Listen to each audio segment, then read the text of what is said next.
Semuanya, selamat datang di video tutorial mata kuliah metode kuantitatif untuk keuangan minggu yang keempat. Nah, di minggu ini kita akan bahas tentang fungsi linear, fungsi kuadrat, dan fungsi kubik. Yang pertama, tentang fungsi linear.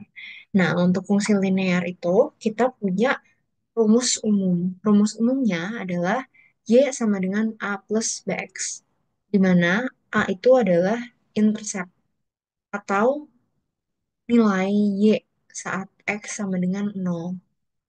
Nah, B itu adalah gradien atau kemiringan dari fungsi tersebut. Nah, nanti di soal-soal mungkin akan banyak dikaitkan dengan hal-hal keuangan pastinya. Salah satunya adalah fungsi permintaan atau fungsi penawaran. Nah, dalam soal-soal fungsi permintaan ataupun fungsi penawaran, kita itu bisa pakai rumus ini dengan cara Y itu kita ganti dengan P, A tetap A, B tetap B, dan X-nya diganti jadi Q. Jadi Y sama dengan P, dan X sama dengan Q. Nah, terus juga ada kalau ditanya soal titik equilibrium atau titik keseimbangan. Titik keseimbangan itu adalah ketika price saat demand itu sama dengan price saat supply. Price demand sama dengan price supply. Itu titik keseimbangan. Itu untuk fungsi linear. Nah, untuk fungsi kuadrat, kita juga punya rumus umum. Kalau tadi X-nya cuma satu, kalau di sini kita Y sama dengan AX kuadrat plus BX plus C. Nah, di fungsi kuadrat ini, selain kita menentukan X, menentukan Y, atau menentukan nilai A, B, C, kita juga eh, biasanya diminta cari akar-akar dari persamaan fungsi kuadrat. Nah, untuk mencari akar-akar, nanti kita akan coba latihan sama-sama. Tapi ada juga nih rumus yang perlu kita tahu, perlu kita pahami juga. Untuk mencari akar, itu biasanya kalau kita nggak bisa cari dengan uh, cara yang nanti akan kita coba, cara singkatnya, kita perlu pakai rumus ini untuk cari akarnya. X sama dengan min B plus minus akar D per 2A. Nah, D itu apa? D itu didapat dari B kuadrat min 4AC. Itu sekilas tentang fungsi kuadrat. Nah, ada juga fungsi kubik. Y sama dengan AX pangkat 3 ditambah BX plus C plus D. Kita langsung aja masuk ke contoh soal yang pertama tentang fungsi linear dulu. Ini di soalnya dibilang garis lurus atau garis linear melewati titik 2,3 dan 1,4. Berapakah gradien garis tersebut? Tadi kita tahu bahwa gradien itu adalah B. Gradien itu adalah B. Nah, ini kan XY. Ini juga XY. Baik, kita punya X1, Y1, dan X2, Y2. Kita bisa masukin ke rumus. Nanti kita bakal dapat dua persamaan. Dan dari dua persamaan itu, kita bisa cari A-nya berapa dan B-nya berapa.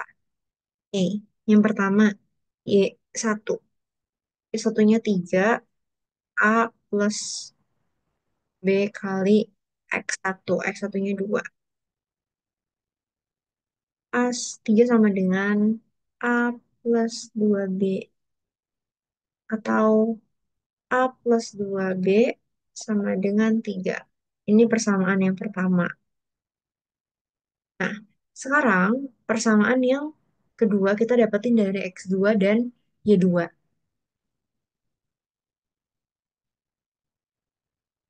Y2-nya 4. A plus B, X-nya 1. Jadi 4 sama dengan A plus B. Atau A plus B sama dengan 4. Nah, ini persamaan yang kedua. Nah, dari sini kita udah bisa langsung melakukan eliminasi ya. Eliminasi antara persamaan satu dan juga persamaan dua. A plus 2B sama dengan 3, A plus B sama dengan 4. Nah, kita bisa kurangi. Karena A-nya nilainya udah sama, sama-sama satu, kita tinggal langsung kurangin. Jadi B sama dengan -1. Untuk A-nya, kita masukin B-nya ke salah satu persamaan. Mungkin kita akan masukin B-nya ke persamaan yang kedua. A plus -1 sama dengan 4. A-1 sama dengan 4. A sama dengan 5. Oke, jadi kita udah dapet A-nya 5 dan B-nya -1.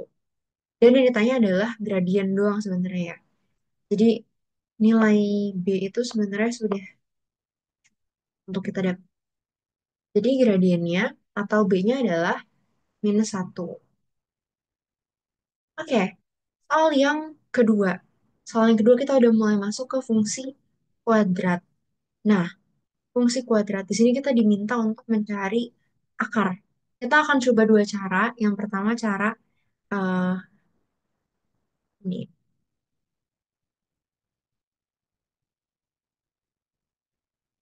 Nih. Kita mau cari akarnya itu nanti ada dua, X1 dan X2. Eh, angka berapa yang kalau dikalikan itu nilainya 9 dan kalau dijumlahkan itu nilainya 6. Jadi A tambah B sama dengan 6, A kali B sama dengan 9. Kita tahu bahwa nggak A, sebenarnya nanti kita bisa coba-coba, tapi karena dalam konteks ini sederhana, kita bisa langsung masukkan A-nya 3, B-nya 3. Ya kan? Karena yang bisa angka yang bisa dikalikan dari hasil 9 itu kalau nggak 1 kali 9, ya 3 dikali 3. 1 dan 9. 1 tambah 9 sama dengan 10. Udah jelas bukan 6. Jadi kemungkinannya adalah berarti yang 3 kali 3. Karena 3 tambah 3 pun 6. Nih. Jadi kita udah punya nih angkanya. Kita mau masukin eh,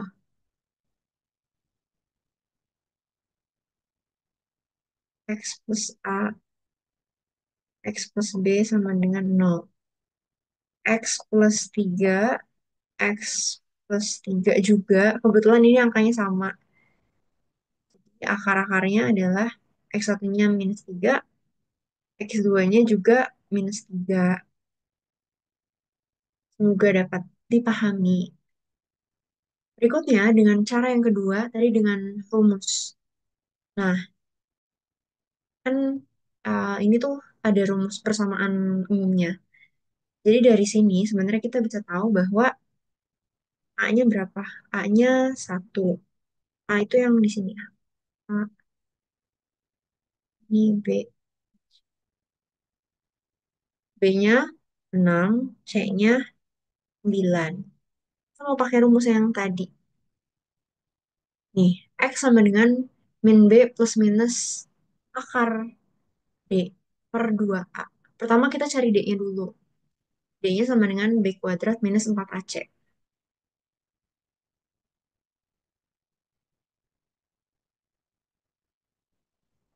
6 kuadrat dikurangi 4 dikali 1 dikali 9. Berarti 36 dikurangi 36. Oh, D-nya 0. Oke, sekarang kita cari X-nya. Berarti eh ini kita bisa abaikan sebenarnya. X sama dengan min B per 2A. X sama dengan min B per 2A. Berapa B-nya? B-nya 6. 2 kali A. A-nya 1. Jadi 2. Jadi kita tahu bahwa X-nya -3. Jadi kedua X-nya sama nilainya -3. Tadi kalau misalnya kita D-nya nggak 0 nih nilainya, D-nya bukan 0, kan kita tadi perlu menghitung si plus minusnya ini kan. Nah, plus minus ini yang biasanya membuat nilai X1 dan nilai X2 itu berbeda. Tapi dalam konteks ini, karena nilai D-nya itu nol, otomatis ini diabaikan. Jadi kita cuma pakai B per 2A. Begitu. Nah, berikutnya kita akan masuk ke contoh soal yang ketiga. Ini masih fungsi linear juga, cuma sudah mulai menyentuh ke fungsi permintaan, fungsi penawaran. Oke, yang pertama, tadi P itu sama dengan apa kita ibaratkan P itu sama dengan Y, ya.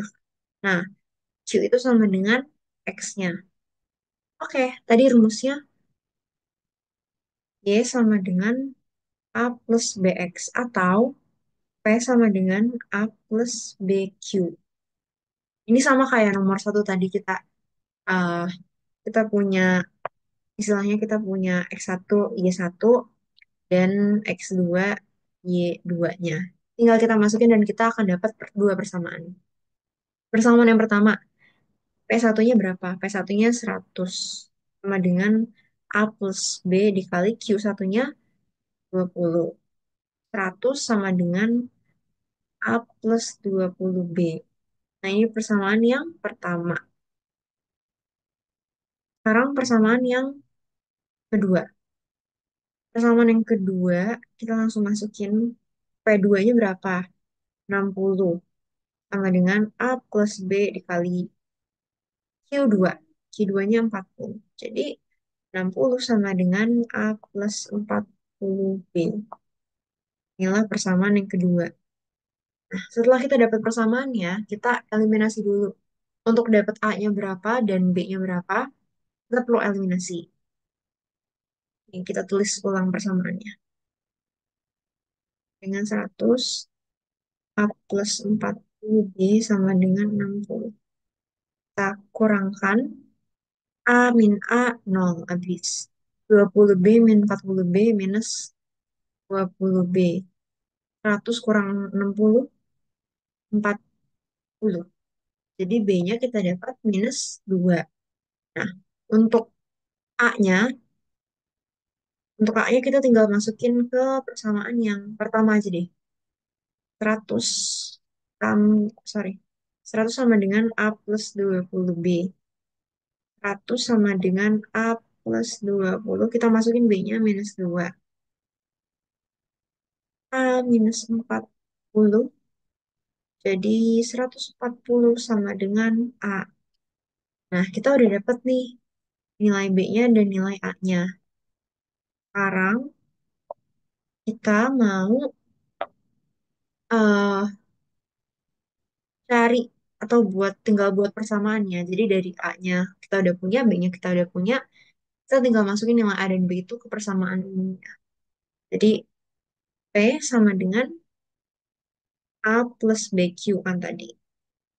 Sekarang kita udah punya A-nya, kita masukin 140 plus, oh B-nya minus. Jadi minus 2Q. Nah, inilah fungsi permintaan yang kita punya. Misal kita juga bisa simpulin biasanya kalau permintaan berarti P demand, Q demand, biar nggak terbalik. Nah, sekarang soal yang keempat tentang fungsi penawaran. Cara mengerjakannya sebetulnya sama, ya sama persis. Kita mau coba kerjain bareng-bareng sekali lagi. Tadi Q itu sama dengan, dan ini sama dengan Y. 1 Y1, X2, Y2. Persamaan umumnya tadi X sama dengan A plus BX. Y sama dengan P. A plus B. X sama dengan Q. Nah, kita masukin yang pertama.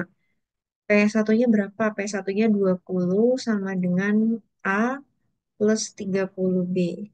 Ini persamaan yang pertama. Persamaan yang kedua, P-nya berapa? P-nya 120 sama dengan A ditambahnya 80B. Ini persamaan yang kedua. Nah, sekarang kita juga sama, kita mau mengeliminasi. Kita coba tulis ulang ya.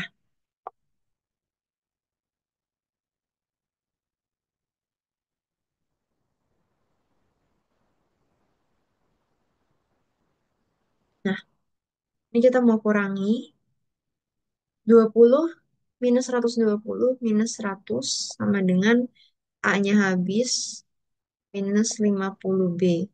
B-nya sama dengan 2. 2-nya kita masukkan ke persamaan. Salah satu persamaan. 20 sama dengan A plus 30 dikali 2. Kita masukin ke persamaan satu ya. Jadi 20 sama dengan A plus 60.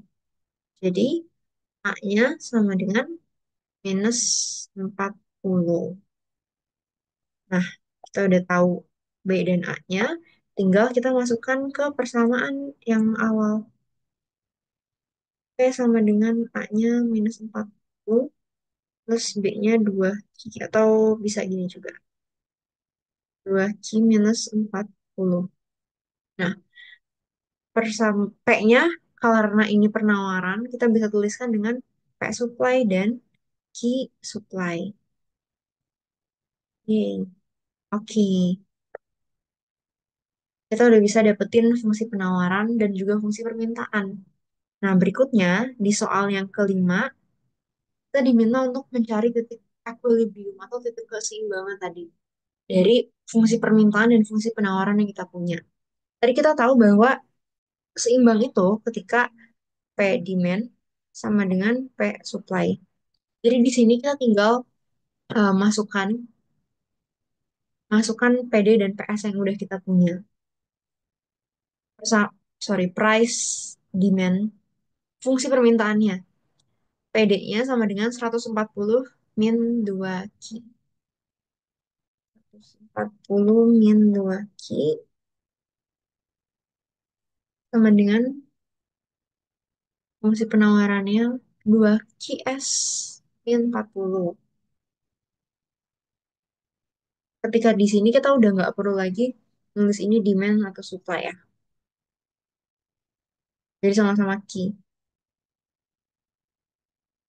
Ini kita punya minus 4 Q dan minus 180. Oke, jadi Q-nya sama dengan 180 dibagi 4. Sama dengan 45. Ini baru Q-nya. Sekarang kita cari P-nya dengan memasukkan key-nya ini ke salah satu persamaan. Boleh ke persamaan demand ataupun ke yang supply. Coba kita ke yang supply. Kita masukkan 2 key min 4. Sorry. P sama dengan 2 key min 40. P sama dengan